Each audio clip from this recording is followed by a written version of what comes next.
More on this, we have Robert Kelly, professor of political science and diplomacy at Pusan National University in South Korea.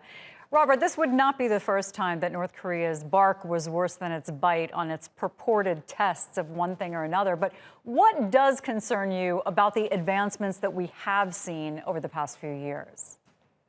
Sure. I think your reporter really captured it there, which is that if the North Koreans develop enough of these weapons, if they work well enough, if the warhead sizes are larger, the North Koreans are all still in the phase of sort of improving and making sure all this stuff works properly. But let's assume they get it all in place and they have, 20 or 30 weapons that could strike the United States in the next 5 or 10 years or something like that.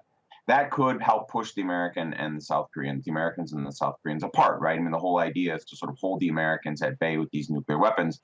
And that would give South Korea a free hand, or North Korea a free hand against South Korea.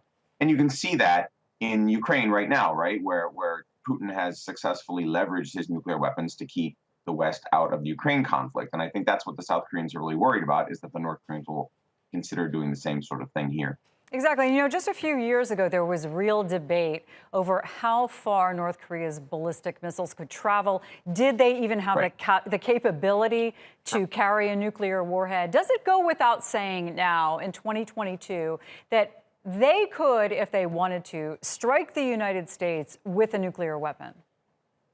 Yeah, I think that's pretty widely accepted now. I'm not a tech guy myself, but I follow it a lot for work. And I think the technical community on this, the people who are really sort of like deep into ballistics, ballistic missile technology, I think they more or less broadly agree that the North Koreans could strike at the very minimum, substantial portions of the Western United States. I think there's some issue about targeting, right? If the North Koreans send a missile very, very far, maybe it won't land in New York, maybe it'll land in the ocean or something like that.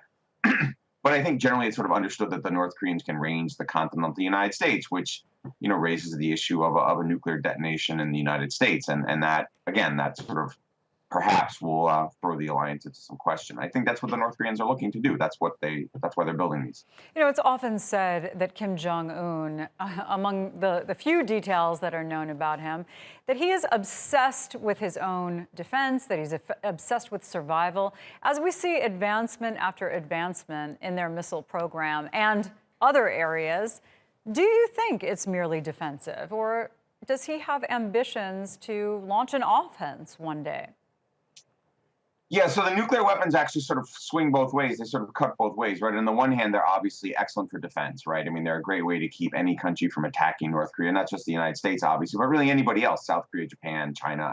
That's why countries build nuclear weapons. They're the sort of final, ultimate defense guarantor, and states all over the world have built them for that reason. But it also, as you mentioned, creates offensive options. And again, like we can see that right now in Ukraine. To my mind, that's the big lesson of Ukraine for Asia, right, is that the Russians are using their missiles basically to really sort of keep the West out of the Ukraine fight. I think it's quite possible the West be more heavily involved in this thing if we weren't worried about, nuclear escalation with the Russians as a side effect. And I think that's really sort of the big concern about the North Koreans, right? Once this stuff is in place, can they actually use that threat to then actually investigate in offensive options, as you say, against South Korea? I think in the past, North Korea didn't really want to do that. It was too risky. North Korea's conventional forces probably couldn't have won the war. I think for a while, the North Koreans were basically a status quo power, comfortable with things as they are. But as you say, the nuclear weapons really changes the logic of the conflict, of the standoff, and it gives North Korea better options, which again is why they're building them so many and testing so much. Got it. Okay, Robert, good to talk to you.